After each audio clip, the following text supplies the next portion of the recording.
Hi, I'm the Highway Walker, and I am so glad you're here today. We're going to look at the importance of storing water. And you think, well, why do we need to store water when it's everywhere?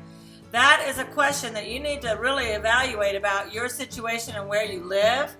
Say you're in the city, the electric grid goes down, you're going to be at the vulnerable state, at the mercy of where do you get your water. We're going to explore some of these questions and answer how long can you store it, what containers should you be using, and all the options so that you can make an intelligent decision about what you should do concerning your water and your family and storage. It's called a water brick.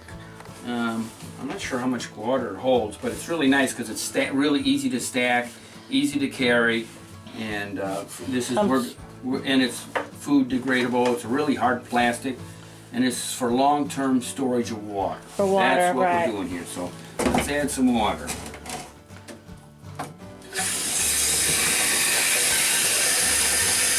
It's one of the things that you need the most. You die without it. You gotta have it.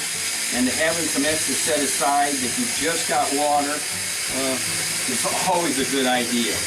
And what's good about it, though we're plentiful right now, sometimes you may not be. If you're on well, if you're on city water, drought times, and all of a sudden you've got to have water for just about everything we do. For cleanliness, for drinking.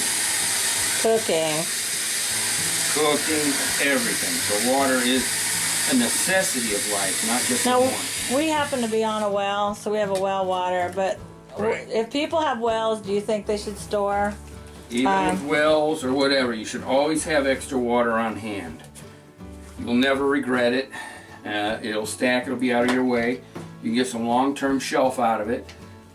So I would say, yes. Now we're going to take this into the other room, and I'm going to add a little bleach. Okay. This little guy's got a nice handle, you know, and it just put this on here to make it easy to carry. And they stack really and then great. they stack, so you got a nice handle. Awesome.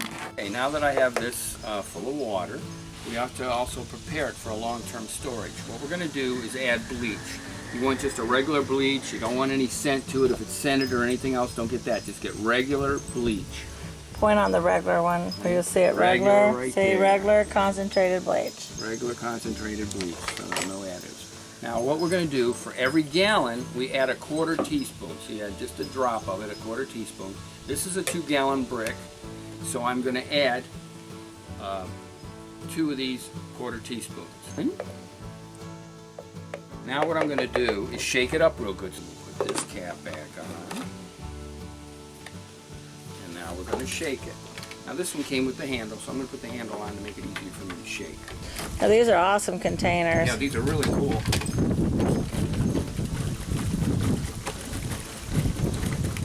Shake, shake, shake. Shake, shake, shake. There we go, shook up nice. Now for the next half hour, I'm just going to let it breathe. Now that it's shook, take this cap off.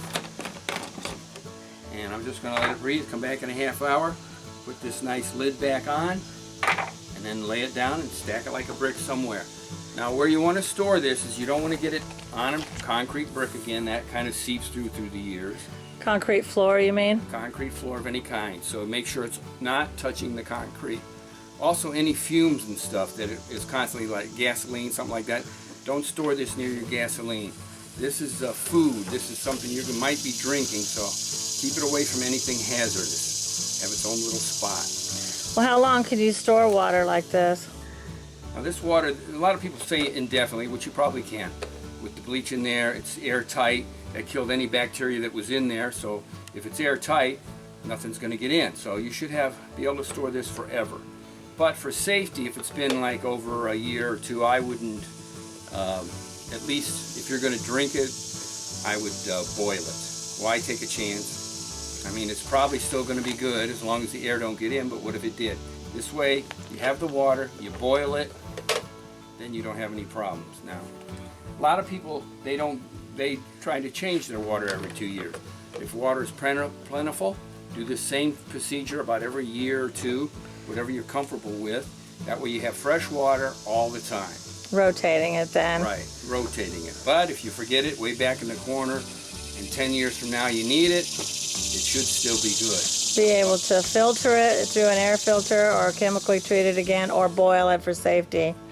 All of those can work if you have the water. Right. Store your water in old jugs, like water jugs, milk jugs. They're made for short term. You want to get something that's food grade and Thick, like very that. thick, because they use it. They make it specially for that. That's why it's more expensive.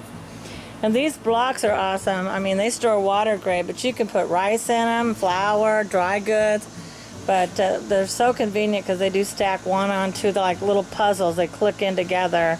And that way they use less space, and you can stack them real high. 2 gallons of stuff, whatever you put in there, it'll be great.